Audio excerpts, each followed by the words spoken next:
Labdien! Mani sauc Marija Freima. Mācos Ilmāra Gaiša Loknes vidusskolā 3. A klasē.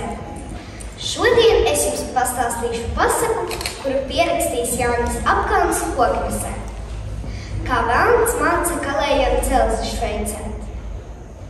Reiz pie viena kalēja strādājis velns par uzsitēju. Kad velnam pietrūcis darba pie viena kalēja, tad tas gājis pie otra. Tā velns bija labi izmācījies kalēja amatu un labi zināms, ka bez smiltīm nevar dzelzi šveicēt. Bet gribēdams ar kalēju sākt strīdēties, jautāja kalējam: vai tu vari dzelzi šveicēt bez smiltīm? Kalējs bija liels gudrinieks un zinādams, ka velnu var viegli piemuļķot, lielīgi atteicis: jā, es varu gan, bet tikai ar tādu norunu: ja es sasveicēšu, tad tu man dosi podu ar zeltu, bet ja ne, tad es tev došu maizi 3 gadi pa velti.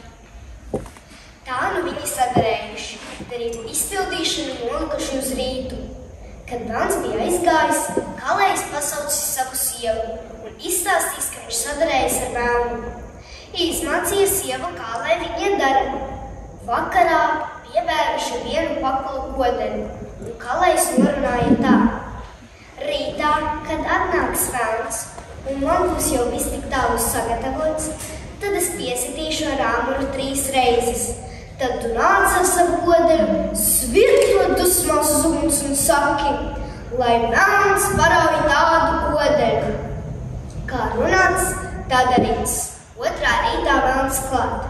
Kalējs velnam redzot sagādājis visu, kas sveicēšanai vajadzīgs. Kad zels bijusi jau tik tālu sakarsusi, ka vajadzējis tikai apkaisīt ar smiltīm, kalējs piesitis 3 reizes ar āmuru pie laktas. Sieva tulīt diņu lamādamās pa durvīm iekšā un uzsviež kodeļu uz uguns sacīdama: lai velns parauj tādu kodeļu. Kalējs tikai apgrozījis dzelzi, lai apvirst ar smiltīm. Un tā kalējam izdevies velnu apmānīt.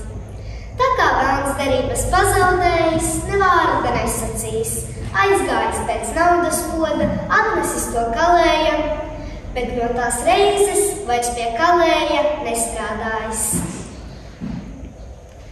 Atgadījums iz dzīves. Tas notika pirms kādiem gadiem 20, kad es vēl nebiju piedzimis.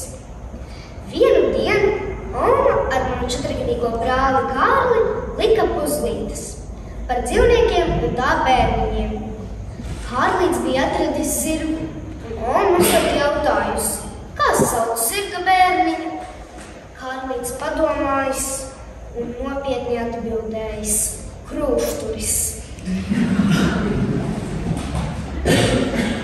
Mēles mežģis. Vienā vēsā vasaras vakarā viens vecs vācu vīrs veda veselu vezumu vārītu vēžu. Vienā vēsā vasaras vakarā viens vecs vācu vīrs veda veselu vezumu vārītu vēžu. Vienā vēsā vasaras vakarā viens vecs vācu vīrs veda veselu vezumu vārītu vēžu. Visiem vēžiem vēderi vaļā!